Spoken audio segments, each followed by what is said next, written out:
జై గోమాత.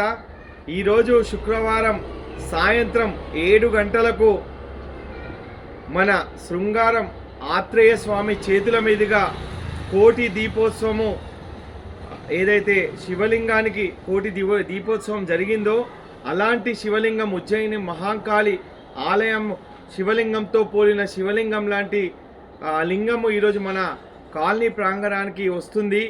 ఈరోజు భస్మహారతి ప్రత్యేకంగా, అదేవిధంగా సామూహికంగా మహిళలందరూ కలిసి కూడా వినాయకుడికి, గోవుకు మరియు ఈ శివలింగానికి హారతి ఇస్తారు. కాబట్టి ఇలాంటి ప్రత్యేకమైన హారతి చూసి తరించాల్సిన భాగ్యం మనందరికీ కలుగుతుంది. కాబట్టి శృంగారం ఆత్రేయ స్వామి చేతుల మీదుగా ఈ యొక్క మహా హారతి కార్యక్రమం జరుగుతుంది. ప్రతి ఒక్కరూ పాల్గొనాలని విజ్ఞప్తి చేస్తూ ఈ అవకాశాన్ని మనం అందరం కూడా వినియోగం చేసుకోవాలని చెప్పి మనస్ఫూర్తిగా కోరుతూ మీ బాలకృష్ణ గురుస్వామి.